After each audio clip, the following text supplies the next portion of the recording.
Hi, my name is Ilma and welcome to my channel. I've been posting Christian blogs for almost, it's 13 years already, just last February, every day. And today I'd like to share John 11:54 to 57. Here's the Word of God. Jesus therefore no longer walked openly among the Jews, but went from there to the region near the wilderness, to a town called Ephraim, and there he stayed with the disciples. Now the Passover of the Jews was at hand, and many went up from the country to Jerusalem before the Passover to purify themselves. They were looking for Jesus and saying to one another as they stood in the temple, "What do you think? That he will not come to the feast at all?" Now the chief priests and the Pharisees had given orders that if anyone knew where he was, he should let them know, so that they might arrest him. John 11:54 to 47. Here's my poem. When we work in God's timing. When we are called by God for a calling, we need to work in God's proper timing. He knows what is best because he sees all things. While our mind is limited, it may miss out on something. Here's my commentary. What do we make of this account? Was Jesus hiding for fear of his life? Of course not. He was retreating to the wilderness in order not to stir the crowd and preempt his death and resurrection in their own timing. He was obedient to God's timeline. He will never go against God's plan. Jesus was resting in the quiet of the wilderness in order so that he can be still and quiet in his Father's presence. He needed to prepare for the coming days when his sacrifice on the cross was coming up. The great Charles Spurgeon comments on these verses, quote, "We do not find that he wrought miracles there or preached, but in a holy and devout retirement, it may be, he prepared his mind for the last great week, the week of his passion and his death. It is generally best for us to imitate him in this, and when we have some great work to do, something that will need all the grace that we can get. It is well to make a retreat, get into retirement and school the heart, and seek to drink in fresh strength, that we may be prepared for that which lies before us." Reflection.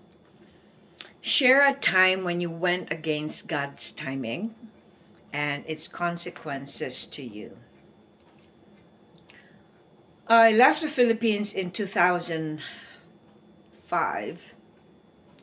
I got married there in 2004 to my first husband, my first Canadian husband, who came to the Philippines and married me there. But prior to that, my son was growing up, going to be in his teen years, and I raised my son alone, so I was beginning to be scared and fear empty nesting, because now my son doesn't need me anymore when he grows up.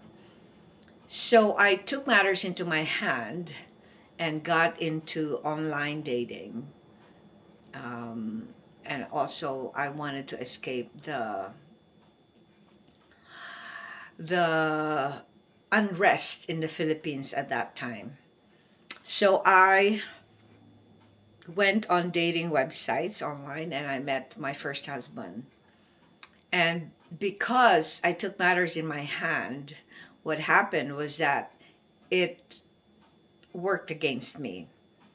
But it's interesting how God was able to use that disobedience and unrest I had to take matters into my hand.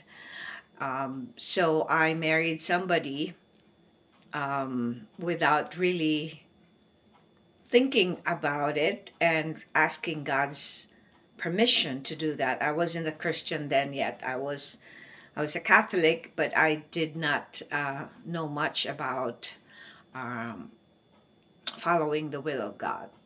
So when I did that, lo and behold, what happened was that I did not know what I got myself into, but I was abused by my first husband, and thank God, God still was looking after me, because he looked after that lawyer who helped me to get out of that very abusive relationship, and so that was the result. But it took me a while to understand how God turned what was evil into good in my life, because it was a long process.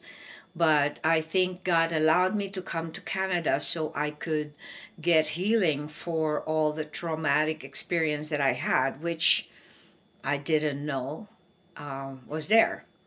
I knew there was something not right in my life, but I couldn't point my fingers to it.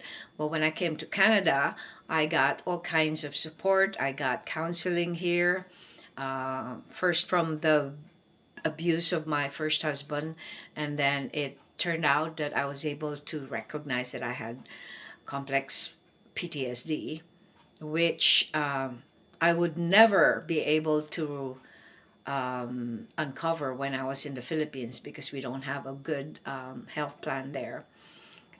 Here, everything is covered. So that was the result of me doing something in my own timing.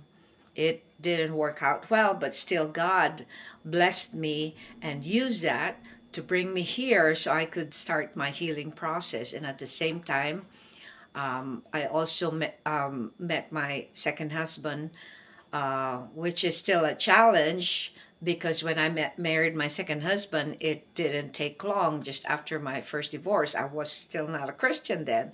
So there's so many things that I didn't do in obedience to God, and yet now He's still blessing me with all the hunger for His word and the knowledge, and the the the drive and the motivation to do work for the Lord. Thanks for watching. I hope you check my website at ILMA'S.com for artworks, photographs, and a copy of this blog. Please subscribe to my channel on YouTube so I could make more videos and give you the Word of God.